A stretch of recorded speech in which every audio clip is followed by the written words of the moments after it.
So there is this one very famous YouTuber and a very wise man who said that being in Tanzania and not going to safari is like going to McDonald's and not having McFlurry, or being a doctor and not wearing a stethoscope around your neck, or spending hours watching somebody's videos on YouTube and not subscribing. And obviously I have to, really listen to that person because I really look up to him. So here I am already at 7 a.m. in the morning, ready for a 6-hour drive to Mikumi Safari Park.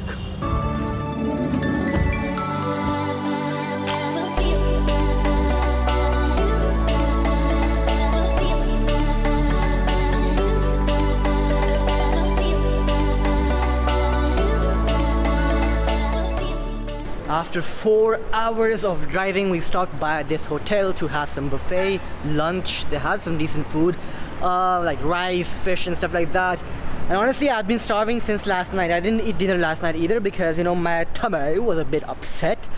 Probably because I had Subway the other day. That's a bit weird because I've been eating street food and really dirty food ever since I came here, but that has never upset my stomach. But the moment I eat Pizza Hut or Subway and stuff like that, KFC, that upsets my stomach like this. So I don't know what's wrong with these big food chains. Anyway, this place is so beautiful, man. Just check out the view. The mountains right beside me, covered with clouds. This is awesome. I can't wait to already get to the safari place. 7 hours later and we have finally reached our campsite. This is gonna be the camp, or this is gonna be like the place where I'll be staying for tonight and tomorrow night, and it's called Camp Bastion, and it's raining right now, so I need to get my bag and head inside first of all. Let me give you guys a short and quick room tour. So here you see 2 beds, 1 bed here, 1 bed over there. I only be using 1 bed. There's 1 extra bed, so yeah, in case you want to join, then just join me in a non-weird way. Bathroom. So this is basically my lodge. So today we came to visit a Maasai village, and here we have Mr. Paulo. Paulo, how are you? Good? Good, how are you too? Thank you for having me at your village, man, at your place. Karibu sana, you are members of this family now. Oh, so kind. Thank you so much. Thank you. Sana. So can you just tell a bit about the Maasai people? Who are the Maasai? Maasai people, first of all, we are pastoralistic. Okay. And for we Maasai, we are nomadic people. Nomadic people? Yes, so for many years ago, we Maasai were from Egypt, South Sudan, Ethiopia, Kenya, then Tanzania. Oh, okay. Yes, so we are nomadic because we follow grass and water for our animals. Oh, okay. Yes. But it's basically a tribe, right? Yes. Like one of the biggest tribes, I would say. Yes, big tribes, and also in Tanzania, almost 125 tribes. 125. Yes, and all the tribes, they have own language. So like we Maasai, we have our language. Okay. It's very different in Swahili. Oh, but you do speak Swahili as well? Yes, Swahili we're learning in school. Oh, that's awesome. That's awesome. He's gonna show me around his place, his house. Give me some close tour as well. I wanna be from now. I'm a Maasai. You are Maasai. I'm a Maasai. Yes. Okay, perfect. Wow. Man, rate my look in the comment section below, alright? It would have been better if I took off my shirt, but that's fine. Just 1 to 10 in the comment section. So Paolo just told me a very good fun fact. So this place right here is basically where they keep the animals. And also this is where they have like their ceremonies. Yes. Yeah? Like for example, one of their most important ceremonies is circumcision. Of boys, like boys, yeah? And can you tell about the thing? Okay, if you cry, what happens? For we Maasai, circumcision is like one position to be men. Yeah, so, from boy to man. Yes, yeah. Because for we Maasai, when we circumcise a boy, then a boy he cry, it's very, very hard to find a wife. So if you don't cry, you are strong man, then a lot of girls, they follow you. Because if you cry, you show that you are weak. Yes, so you can't, it's like, so yeah, strong men or strong boys will not cry when they get circumcised. And by the way, there is no anesthesia, no nothing. It's very painful. And we use machete like that. Oh, you use this knife, like a knife like this? Yes. So you like circumcise with this? Not this, like this. Like this one? Yes. Oh.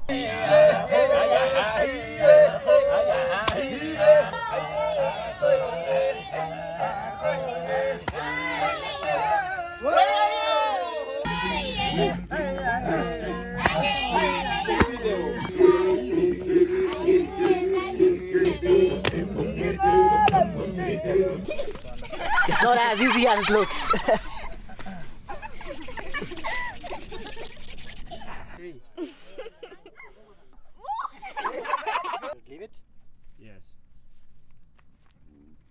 Alright guys, so now we are done, and this was truly one of the most pure and raw experiences that I've ever had in my entire life. Really once in a lifetime experience. Thank you so much guys. Asante. Asante sana. We say Ashenali. Ashenali. Yes. Ashenali. Okay. Bye bye. Thank you. Asante. Bye bye. So now I'm back at the lodge going towards my room, man. Honestly, what an amazing experience. I also bought a souvenir, like a rhinoceros souvenir. So now anyway, I'm just gonna head back to my room, take some rest, and then have some dinner at the restaurant right here. And then I'll see you guys tomorrow for the first game drive. We leave quite early tomorrow morning for the drive into the jungle, at around like 6:30 in the morning. So I have to sleep early today and get up early tomorrow as well.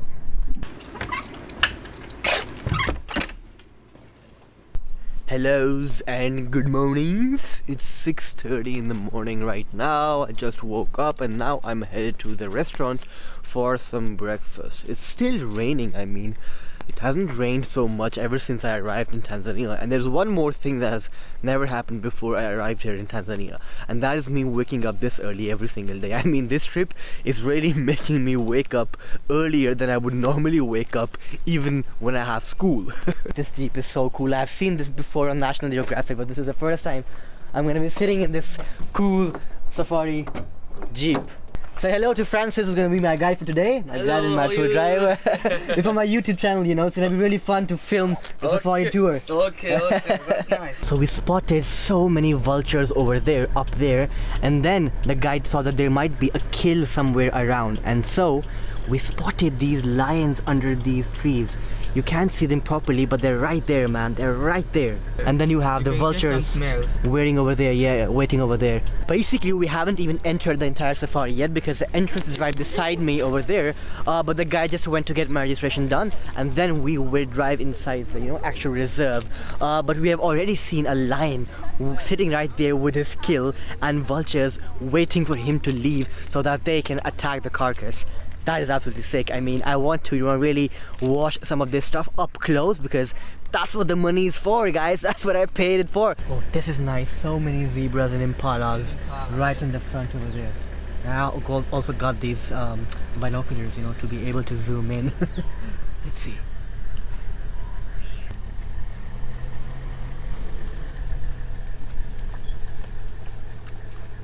All the impalas we see over here, they have horns, and horns means that they're like males, right? And all of these are males, basically losers, which are hanging out with each other, waiting for the next mating season so they can fight again and try and win some females.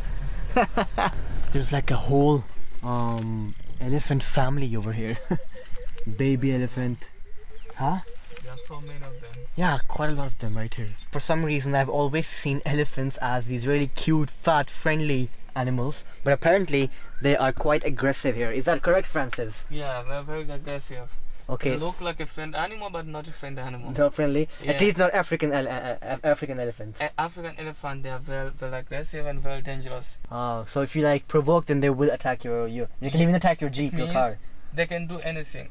Buffalo skeleton, the bones. So somebody has probably been hunting over here. A lion, most probably. Lionesses, lions. But man, we've been driving for like 2-3 hours and can't seem to find any lions yet. We have seen some lion footprints, yeah? Yes. But we couldn't see them.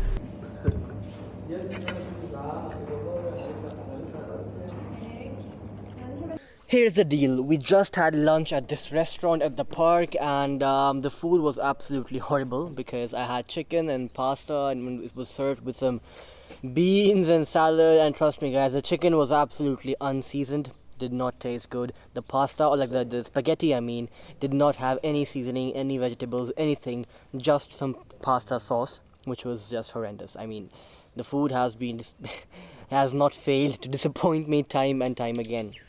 Anyway, so apart from the food, I think the tour of my safari so far has also been a bit disappointing because even though yes, I got to see the elephants, I got to see a lot of zebras, giraffes, the one animal I was really looking forward to seeing was, lions and lionesses, and lion cubs, and I haven't really been able to see that. Everybody has been trying to find them, but no Jeep up till now has succeeded in trying to find the lions.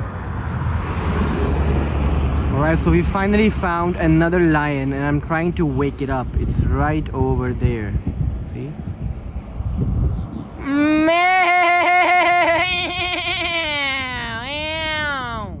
And I've never made so many weird noises ever in my entire life before. Alright, so I am back at my lodge. The safari tour has ended for today, and here is the thing. It was good, but at the same time, you know, what I was expecting was something else, because, you know, for the amount of money that I had to pay for this, I think the experience was not up to the mark. I'm gonna be honest, you know. I'm not gonna be like, whoa, what a safari experience, you know, what a day I had, guys, you know, please be jealous of me, please be envious. No, it was a decent tour. Again, not completely up to the mark to what I was expecting. And I think the reason behind that was because, you know, I have seen these videos on, you know, National Geographic and on the internet, on YouTube and Facebook, etc., where people are, you know, where cars are, you know, passing by, and then you have lions so freaking close to them, crossing the road, trying to peek into the windows of the cars. Nothing like that happened. We barely got to see 2 lions, that too from a, you know, far off distance. Apart from that, you got to see elephants, some hippos, giraffes, impalas, a few buffaloes, a lot of zebras. So I mean, these animals, they are fascinating, but again, lions, lionesses, you know, that's the big thing. That's like the showstopper, you know.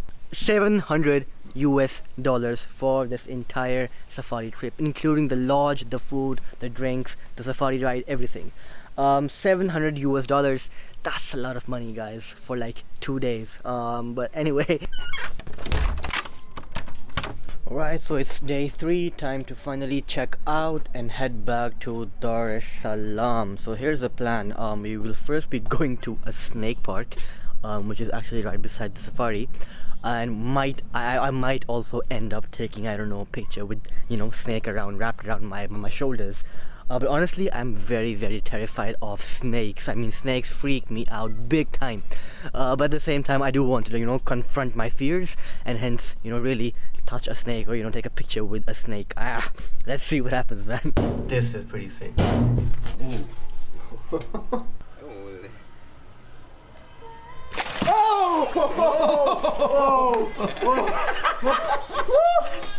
my god. You hold it all. You, okay? Start to hold this one, then take a photo of me and you. Or you take a record. Man. Start wait. Like wait. No, I told you ahead. Oh man. Start. Just it. Oh! Don't die. Yeah. Don't worry. Slow. Just slow. Don't worry. Wait. Yeah. And ready? Come. Hold it. Yeah. Take a photo. That's one like this one. No. Yeah. No problem. Just relax. Okay, my friend.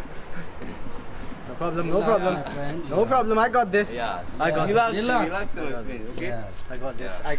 Yeah. Yes. That's one. Hakuna Relax, Matata. Relax. Yes. You don't take a strong. Okay. Relax. Don't fight. Hakuna Matata. Yeah. Hakuna Matata. No matter. Hakuna. Smooth. No biting. Don't worry. This is basically the crux of our lives. We always have these irrational fears, be it the fear of, you know, snakes, be it the fear of a certain venture that you want to start like YouTube, be it the fear of people, that, you know, what might people say, be it the fear of friends, family, relationships, whatever, you name it. We always have these irrational fears where we are always thinking about the worst case scenario, that okay, if I do this, then I might end up dying, because, you know, what if the snake bites me and I, you know, injects a venom in my skin, in my blood, and I end up at a hospital, I die. You see, you're always thinking about the worst case scenario. I mean, I could personally never imagine being close up to a snake, let alone holding a snake and having it around my neck or my shoulders. So, and then there is a moment in our lives where we finally make the decision to combat and confront our fears. Okay, you know what?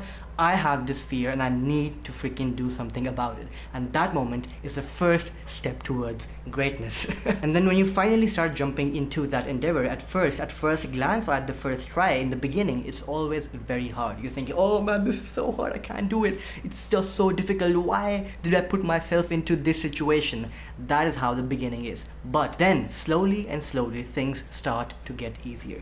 You start to think, okay, you know what, I can do this. I just need to keep myself calm.